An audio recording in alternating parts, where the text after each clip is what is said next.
Hello, welcome to this Stop Loan Shark. I'd like to introduce you to everybody here. My name is Robin Ash and I'm from the British Deaf Association, the BDA. Down below is Lisa Brailsford, my sign language interpreter. But who is this other lady here? Can you please tell me who you are and where you're from? And what is your role? So my name's Kath Wohlers and I work for Stop Loan Sharks. I am the liaise manager, which means I run a team of people who help the victims of loan sharks. And we also try and stop people using loan sharks in the first place. Oh, great. Thank you for that. I'm glad you're here. I'd like to ask you a few questions, but starting off with, what is a loan shark? Can you explain what that is? Certainly. So a loan shark is someone who lends money as a business without permission. So if you want to lend money, you need to get permission from the Financial Conduct Authority. Loan sharks don't have that permission. They also behave in a certain way. They don't tend to give paperwork. They charge extortionate interest rates. We've seen 131,000%.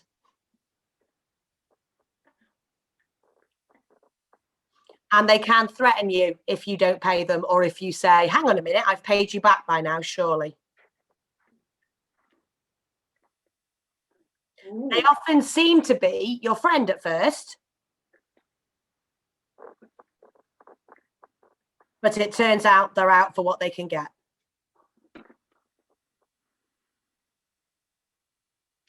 That sounds awful. Thank you for that explanation. So who would be a loan shark? You know, who should we watch out for? Are they criminals, or should we watch out for a certain type of person? Being a loan shark makes them a criminal. But unfortunately, they don't walk around with a placard on saying what they are. It can absolutely be anybody. We've prosecuted people in their 70s. We've seen lady loan sharks as well as men loan sharks. And we even prosecuted a consultant in a hospital who was acting as a loan shark. It's really hard to tell. Oh dear. So it could be anyone, anywhere. It could. Know what's happening behind. Yeah. I think as well, like, it could be someone at work. It could be someone at the school gates.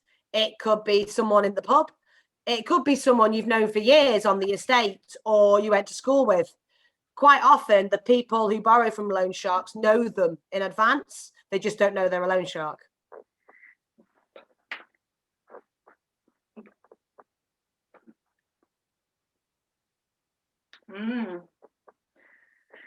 So it's very, very difficult to identify who's a loan shark.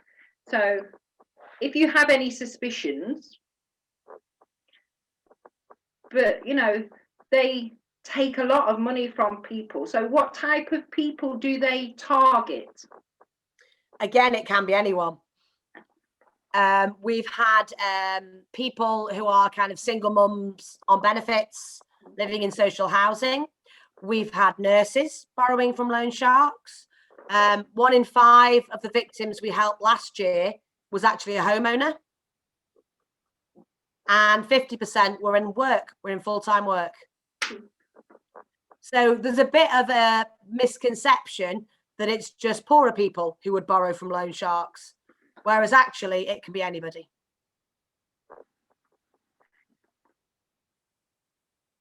Wow. So it could happen to anybody. It could happen to any one of us.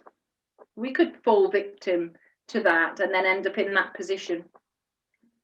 So I'd like to ask, so these money lending, are people allowed to lend money? You know, you've got the difference between a bank lending money or a loan shark lending money. Can you explain a little bit about the difference? Certainly. So a bank or payday lending company or any official company will have permission from the Financial Conduct Authority, which loan sharks don't have.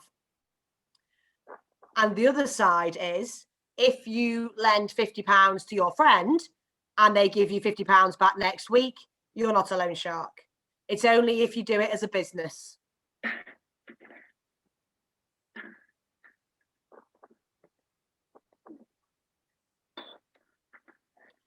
So if you're making money from that transaction, or if you're lending lots and lots of people money, then that would make you a loan shark.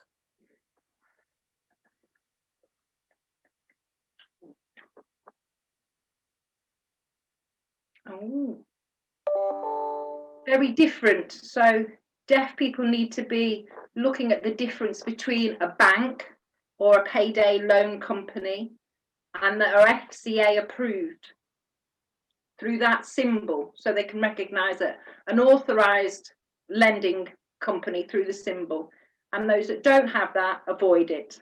Yes. Absolutely. Loan sharks won't tend to give you paperwork. If there's one thing to watch out for, it would be a loan without paperwork. That would be a big warning bell.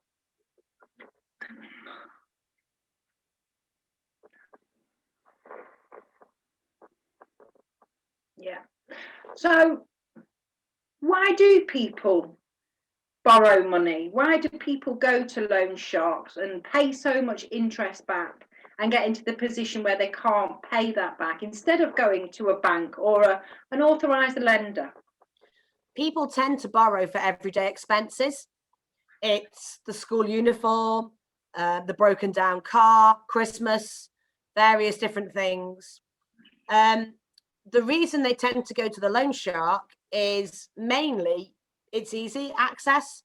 It's Brian from work who hears that your washing machine's broken down and offers to lend you the money.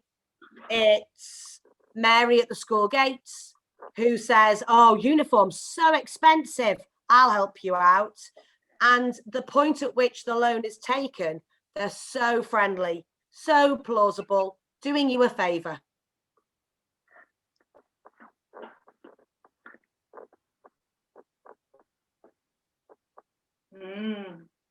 So avoid that type of transaction if you can. Stop doing that. But for some people, if they can't afford something, or they go to a bank and they don't have the right credit ratings and they're refused, how do they get any money? Where do they go for support, financial support? It is difficult. And I think there's two things. The first is, if you're borrowing because you're in debt, don't. Talk to the people you owe money to. If it's rent arrears, if it's council tax, if it's a credit card, talk to the people you owe the money to and arrange a repayment plan. Don't borrow extra money to get out of debt. The second thing is we recommend credit unions very strongly. They're all over England. They work and to support the community in which they are based, and they do affordable loans, and they treat you like a human being. It's not computer says no. They will talk to you. The loan has to be affordable, but they will work with you to find a solution.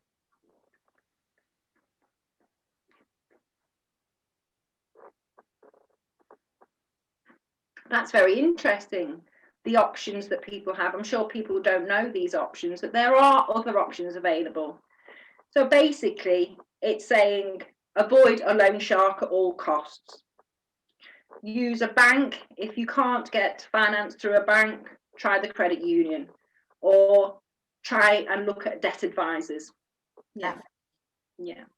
So thank you for that advice. It's very useful for us to know. So I'd like to thank your team for giving the BDA the opportunity to go out and spread the word within the deaf community about the Stop Loan Project. They've learned so much and a lot of things they just didn't know about before. So thank you very much for that opportunity. But interestingly, we had a lot of further questions. So a lot of people will ask supplementary questions. So I'd like to ask a question of you. So if a deaf person, they feel that they're a victim of a loan shark, or they suspect that one of their friends is a victim of a loan shark, how do they let you know? How do they make contact with you? What is the best way? And what sort of communication can be offered for deaf people? So in terms of initial contact, we have an email system that people can send an email. Better than that, I think, is we have live chat on our website, Monday to Friday, 9 to 5. Where you can type and get an answer in real time. If it turned out you were the victim of a loan shark, we would look to come and meet you, and we would look to use an interpreter for that meeting to make sure we were getting the correct information and giving you the correct advice.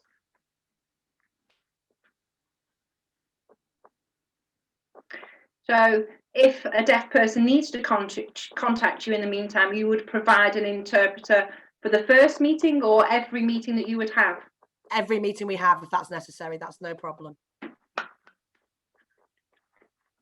We do the same with people where English isn't their first language. So we've done a lot of work with different communities like the Filipino community, some of the West African communities, and it's exactly the same. We provide an interpreter. That's really useful to know and for people to find that information out. So the deaf community, if you ever find yourself in a position where you think you're a victim of a loan shark and you feel alone or you feel embarrassed, please do get in touch with the illegal money lending team, and they will support you and advise you and provide an interpreter for you to get access. And also, I'm sure they will ask things like, it's going to be a confidential service, isn't it? Absolutely. And we will take information anonymously. So if you didn't want to tell us your name, if you didn't want that one-to-one support, you can just choose to tell us about the loan shark. And again, you could do that via live chat. That's completely anonymous. Or you could do it via email from an anonymous email address. That's really good to know. So deaf people, if they're not very confident about sort of giving somebody's name, they can make contact with you. And what is the team name? Where are you based? Where do you cover? So we're called Stop Loan Sharks. The website I mentioned is stoploansharks.co.uk, which is where live chat sits. We cover England. We all work from home. We're based in Birmingham, but we're not really, because we're out and about the whole time. There is also a Scottish team, a Welsh team, and a Northern Irish team.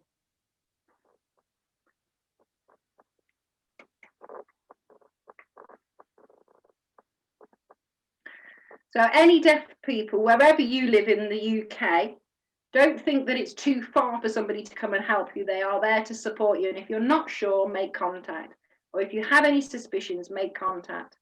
Because we need to make sure that the deaf community are protected against loan sharks.